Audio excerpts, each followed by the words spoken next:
ये सब क्या है? ये हॉल में किचन का सामान क्यों रखा है मम्मी जी? अरे बहू वो मैं बताता हूँ सपना, ये सब क्या है। तुम्हें माँ के किचन में खाना बनाने से बहुत दिक्कत होती थी ना। तुम तो माँ को उनकी पसंद का खाना बना कर देती नहीं थी, और माँ बनाती थी तो तुम्हें उसमें भी दिक्कत होती थी, क्योंकि माँ रसोई को खराब कर देती थी, इसलिए तुम्हें दिक्कत होती थी ना। इसलिए मैंने माँ और बाबूजी की रसोई अलग कर दी है। लेकिन तुमने ये हॉल में क्यों रखा? जब बाहर से लोग हमारे घर में आकर देखेंगे और उन्हें ये छोटी रसोई दिखेगी तो वो क्या बोलेंगे? लोग तो मुझे ही नाम रखेंगे ना। लोगों का क्या है, रखने दो। मुझे अभी 2 ही दिन हुआ है मायके गए और तुम लोगों ने रसोई अलग कर ली। सपना, हर बात पे मरखुंडी गाय जैसी लड़ाई करने के लिए मत देखा करो। जब देखो तब लड़ने के लिए खड़ी ही रहती हो। अरे मेरी माँ बुजुर्ग है और तुम्हें पता होना चाहिए, जो हमारी गैस पट्टी है वो ऊंची है और माँ की हाइट उतनी है नहीं कि वो गैस पट्टी तक खड़े होकर खाना बना सकें। अब उसमें माँ के हाथ से इधर उधर थोड़ा खाना अगर बगर भी जाता था तो तुम उसके लिए कितना वाद विवाद करती थी। रोज रोज की किलकिल से मैं परेशान हो चुका हूँ। इसलिए तुम्हारे मायके जाने के बाद मैंने माँ के लिए सारा रसोई का सामान ला दिया है। अब माँ बढ़िया यहीं नीचे बैठकर खाना बनाएंगी। माँ और बाबूजी हमारे पास गांव से क्यों आए थे? ताकि हमारे साथ रहकर उन्हें 2 वक्त की रोटी आराम से मिल सके। लेकिन तुम्हें वो देखा नहीं गया। तुम्हें तो मेरे माँ बाबूजी की पसंद का खाना बनाकर ही देना बहुत कठिन लगता था ना। ऐसा लगता था मानो पहाड़ टूट गया हो तुम्हारे ऊपर। मुझे तुमसे कोई बात नहीं करनी है, लेकिन इस रसोई को ले जाकर कहीं और शिफ्ट कर दो तुम। कहाँ शिफ्ट कर दूँ? है ही कहाँ हमारे घर में जगह। माँ बाबूजी का बेडरूम तो एकदम छोटा सा है, उसमें तो ये सब एडजस्ट नहीं हो पाएगा। कहो तो हमारे बेडरूम में शिफ्ट कर लेता हूँ माँ की रसोई को। ये सब फालतू की बकवास मत करो। हाँ तो अब बचा हॉल, इसलिए हॉल में ही मैंने माँ का सारा सामान रख दिया है। अब इससे तुम्हें कोई दिक्कत तो नहीं होनी चाहिए। हमेशा मुझे ही गलत ठहराते हैं। मेरा क्या है, मैं तो अपने बच्चों का, अपने पति का और अपना बढ़िया खाना बनाऊंगी और मस्त खाऊंगी। कम से कम इनके खाने पीने की तो टेंशन नहीं रहेगी मुझे। हाँ, अब तो तुम फ्री हो गई हो, जाओ बढ़िया बनाओ अपना खाना। हाँ, बनाऊंगी ही मैं। बढ़िया है, रसोई अलग कर लिए। बेटा, बहू भले ही मुंह फट है, लेकिन ये 2 रसोइयों से देखकर नहीं हो रही है। कहीं ना कहीं उसके दिल में ये बात चुभ रही है। हाँ माँ, मैं तो चाहता हूँ उसे इस चीज़ का एहसास हो और वो अपनी गलतियों को सुधारे। अब आगे आगे देखो माँ, होता क्या है।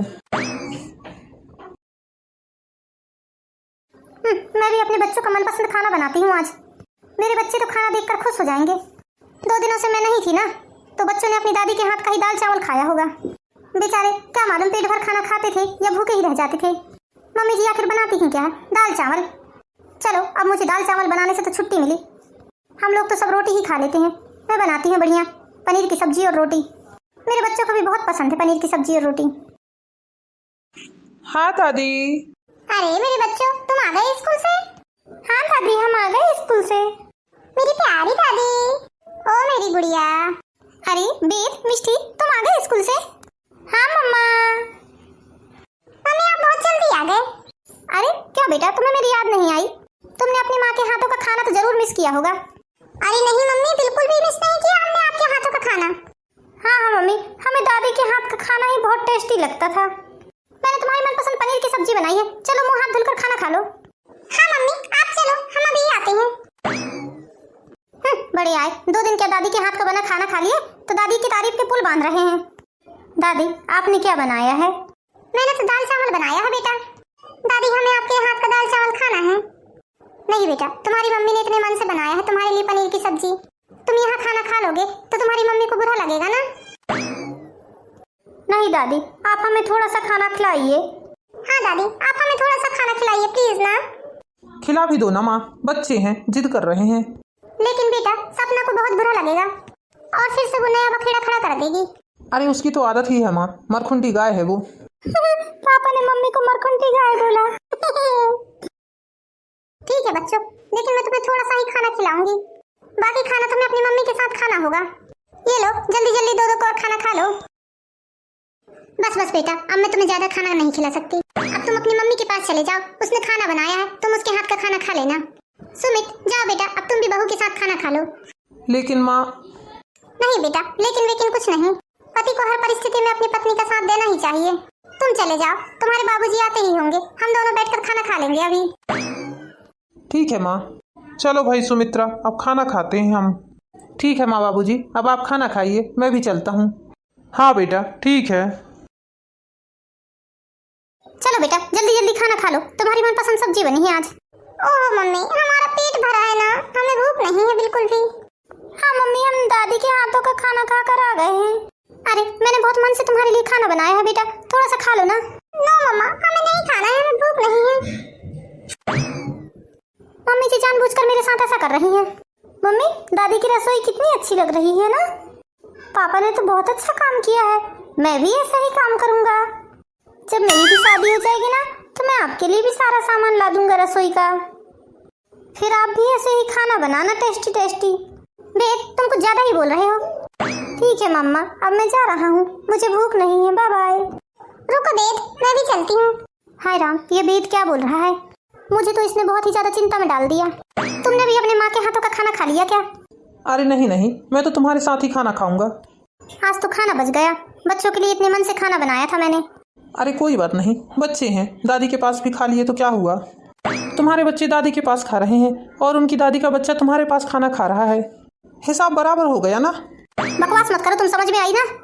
तुम्हारी इन्हीं हरकतों के कारण मैं तुम्हें मरखुंडी गाय बोलता हूँ। अब चुपचाप खाना खा लो। क्या बात है सपना, बहुत उदास दिख रही हो। बेद ने मुझसे बोला जब मैं बड़ा हो जाऊंगा, जैसे पापा ने दादी का किचन अलग किया है ना, वैसे ही मैं भी आपका किचन अलग कर दूंगा। बच्चे घर से ही सारे संस्कार सीखते हैं सपना, वो जैसा देखेंगे वैसा ही सीखेंगे। तुम एक काम क्यों नहीं करते, मम्मी पापा को अलग किराए के मकान में रख दो। ये क्या बोल रही हो सपना तुम, ये क्या बोल रही हो सपना तुम, तुम्हारा दिमाग ठिकाने पर तो है। मेरे माँ बाबूजी कितने बुजुर्ग हो गए हैं, मेरी माँ से तो ठीक से खाना बनाते ही नहीं आता। कढ़ाई में चम्मच चलाती हैं तो उनके हाथों में कंपन होने लगती है, रोटी नहीं बेल पाती है माँ। अरे मेरी माँ यहाँ रहेगी तो कम से कम मेरी नज़रों के सामने रहेंगी, और किराए के मकान में मैं 24 घंटे थोड़ी ना रह आऊँगा। जब मेरे माँ बाबूजी गांव से शहर आए तो तुम्हें उनका खर्चा ज़्यादा लगने लगा, फिर मैंने तुम्हारा घर खर्च भी बढ़ा दिया। अरे उसके बाद भी तुमने माँ से किलकिल करना ख़त्म नहीं किया, इसलिए मुझे ये सब करना पड़ रहा है। अब थोड़ा बहुत तो तुम्हें भी एडजस्ट करके चलना ही पड़ेगा, माँ बाबूजी का जीवन है ही कितने दिनों का। दादी, हमें जल्दी से खाना खिला दीजिए। लो बेटा, जल्दी जल्दी खाना खा लो और जल्दी से भागो स्कूल के लिए। मम्मी के पास तुमने खाना खाया या नहीं? अरे दादी, हम आपके पास खाना खाने आए हैं। हाँ दादी, हमें आपके हाथ का ही खाना अच्छा लगता है। दादी, आपसे एक बात बताऊं? हाँ बेद, बोलो बेटा। दादी, जब मैं पापा के जैसा बड़ा हो जाऊंगा ना, और मेरी शादी हो जाएगी ना, जैसे पापा ने आपका किचन अलग किया है ना, वैसे ही मैं भी मम्मी का किचन अलग कर दूंगा। बेद, आज बोला तो बोला तुमने ऐसा, आज के बाद कभी बोलना मत बेटा। वो तुम्हारे माँ बाप हैं और तुम्हें हमेशा जिंदगी भर उनके साथ रहना है। अब तुम जाओ बेटा स्कूल, ये सब बातों में तुम ध्यान मत दिया करो। हाँ दादी, ठीक है, बाय। अरे भगवान, तुम ज़्यादा टेंशन मत लो। टेंशन की तो बात ही है जी, मैं नहीं चाहती कि जो हमारे साथ हो रहा है वो हमारे बहू बेटों के साथ भी हो। क्या बात है माँ, आप बहुत परेशान दिख रही हो। हाँ बेटा, परेशान तो बहुत हूँ मैं। क्या बात है माँ? बेटा, ये सब जो घर में चल रहा है ना, वो तेरे बच्चों के लिए ठीक नहीं है। बच्चों का हृदय कोमल रहता है, वो जैसा देखते हैं वैसा ही करने के लिए होते हैं। बेटा, आज वेद मुझसे बोल रहा था कि जैसा पापा ने आपकी रसोई अलग की है ना, जब मैं बड़ा होऊंगा तो मेरी शादी होगी तब मैं भी ऐसा ही करूंगा, अपने मम्मी पापा की रसोई अलग कर दूंगा। और मैं ऐसा बिल्कुल नहीं चाहती बेटा कि जो हम लोगों के साथ हो रहा है वो तुम लोगों के साथ भी हो। बच्चे जो देखते हैं वही उनके दिमाग में बैठ जाता है। माँ, ये सब तो सपना को सोचना चाहिए कि बच्चों पर क्या असर हो रहा है। नहीं बेटा, हमें सपना से कोई शिकायत नहीं है। तुम हमारे लिए एक किराए का मकान अलग से देख दो, हम और तुम्हारे बाबूजी दोनों किराए के मकान में रह लेंगे, लेकिन हम नहीं चाहते कि बच्चों के दिमाग में कुछ भी उटपटांग बातें आए। नहीं नहीं माँ, मैं ऐसा नहीं कर सकता। आप इस घर में हो तो कम से कम मेरी नज़रों के सामने तो हो। 24 घंटे आप मेरी नज़रों के सामने रहोगे और किराए के मकान में रहोगे तो मैं आपको देख नहीं पाऊंगा। नहीं सुमित बेटा, तुम हमारी बातें मानो। हाँ बेटा, तुम्हारी माँ एकदम सही बोल रही है। हम बिल्कुल नहीं चाहते जो आज हमारे साथ हो रहा है वो भविष्य में तुम्हारे साथ हो। ठीक है माँ, देखता हूँ, मैं आज ही पता करता हूँ किराए के मकान को। माँ बाबूजी, मैंने आपके लिए किराए का मकान देख लिया है। मेरे ऑफिस के रास्ते में ही आपके लिए मकान देखा है मैंने। ऑफिस आते जाते वक्त मैं आपसे मिल लिया करूँगा। हाँ बेटा, बहुत अच्छा किया तूने। हाँ हाँ बेटा, बहुत अच्छा किया। सपना, तुम्हारे लिए एक गुड न्यूज़ है। क्या गुड न्यूज़ है? गुड न्यूज़ ये है कि माँ और बाबूजी के लिए मैंने किराए का मकान देख लिया है। कुछ ही दिनों में माँ और बाबूजी वहाँ शिफ्ट हो जाएंगे। खुशियाँ मनाओ तुम तो। मम्मी, दादी और दादाजी किराए के मकान में रहने जा रहे हैं। हाँ, जा तो रहे हैं, लेकिन हम भी दादी दादाजी के साथ रहेंगे मम्मी। हमें आपके साथ नहीं रहना है। हाँ मम्मी, हम भी दादाजी और दादी जी के साथ रहेंगे। चलो मिष्टी। हे भगवान, ये सब क्या हो रहा है? कहीं मैंने अपने ही पैरों में कुल्हाड़ी तो नहीं मार ली। अरे बहू जल्दी आओ बेटा। अरे ये तो मम्मी जी की आवाज है, क्या हुआ? ना जाने मम्मी जी क्यों चिल्ला रही हैं। अरे क्या हुआ मम्मी जी, आप इतने जोर से क्यों चीख रही थी? अरे बेटा कढ़ाई का तेल गर्म था और मुझे ध्यान ही नहीं रहा कि तेल गर्म है और मैंने उसमें उंगली डाल ली। मेरी उंगली बहुत ज्यादा जल गई बेटा, बहुत जलन हो रही है मेरे हाथ में। अरे चलिए आप, मैं आपको डॉक्टर के पास लेके चलती हूँ। मम्मी जी अब आप आराम कीजिए। हाँ बेटा। माँ क्या हुआ आपको? मुझे सपना ने फोन करके बताया कि आपका हाथ जल गया है। हाँ बेटा गरम तेल में मेरी उंगली चली गई थी। बहू ने जैसे ही देखा मुझे डॉक्टर के पास ले गई। अच्छा बेटा बहू बड़बोली जरूर है लेकिन दिल की बुरी नहीं है। माँ आपको 2-3 दिनों में ही शिफ्ट करना पड़ेगा किराए के मकान में। मैंने एग्रीमेंट भी साइन कर दिया है। हाँ बेटा कोई कहीं नहीं जा रहा है मम्मी जी। अरे सपना तुम ही तो बोलती थी कि माँ और बाबूजी को किराए के मकान में पहुँचा दो।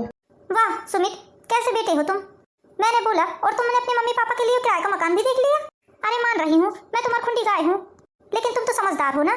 क्या तुम समझदारी से काम नहीं कर सकते थे? एक माँ के 4 बच्चे हैं और 4 बच्चे में से एक बच्चा यदि बिगड़ा हुआ है तो हम उसे समझाते हैं और सुधारने की कोशिश करते हैं, ना कि उसे छोड़ कर जाते हैं। मैं आपकी बहू हूँ ना, इसलिए आप मेरे साथ ऐसा कर रहे हैं। यदि मैं आपकी बेटी रहती तो आप ऐसा करते? कभी नहीं करते। अपनी बेटी को 2 चमाट मारकर उसे सुधारते। हाँ लेकिन ऐसा बोलने के पीछे मेरा कुछ स्वार्थ भी है। मैं नहीं चाहती कि जो आज मम्मी पापा के साथ हो रहा है वो मेरे साथ हो। अरे माँ बाबूजी की तो उम्र हो गई है, लेकिन मेरी अभी उम्र ही क्या हुई है और मेरा बेटा तो अभी से ये सब सोचने लगा है। मैं नहीं चाहती मैंने जो गलती की है वही गलती मेरे बहू बेटे भी करें। जो ये सब आज मम्मी पापा के साथ हो रहा है वो मेरी और सुमित के साथ हो, मैं बिल्कुल भी नहीं चाहती ऐसा। इसलिए मम्मी पापा जी मुझे अपनी गलती सुधारने का मौका दीजिए। अरे बेटा तुझे अरे वारे कुछ नहीं मम्मी जी, मैंने जो बोल दिया वही होगा। और तुम कैसे बेटे हो सुमित? अपनी बीवी के कहने पर अपने माँ बाप को दूर कर रहे हो। अरे मुझसे ज्यादा तो उनका हक है तुम पर। जब मैंने उल्टा सीधा बोला था उनके बारे में तभी तुम मुझे 2 चमाट मार सकते थे। और मम्मी जी आपकी बेटी होती तो आप उसको नहीं डांटते क्या? क्या अपनी बेटी के बुरे बर्ताव को आप ऐसे ही बर्दाश्त करते रहते? नहीं नहीं बेटा। पापा जी प्लीज मुझे माफ कर दीजिए, आइंदा से ये गलती कभी नहीं होगी और मुझे मेरा वर्तमान और भविष्य सुधारने का मौका दीजिए। अरे बेटा लेकिन हम तुमसे कभी नाराज थे ही नहीं।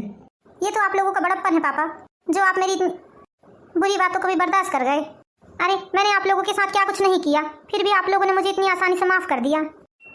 अरे हाँ हाँ मेरी मरखुंडी गाय, हम लोगों ने तुझे माफ किया। तो दोस्तों कैसी लगी आपको ये हमारी प्यारी सी कहानी? इसी तरह की प्यारी प्यारी मोरल स्टोरीज देखने के लिए हमारे चैनल परियन ब्लॉग को लाइक कीजिए, सब्सक्राइब कीजिए। मिलती है नेक्स्ट वीडियो में, तब तक के लिए बाय बाय दोस्तों।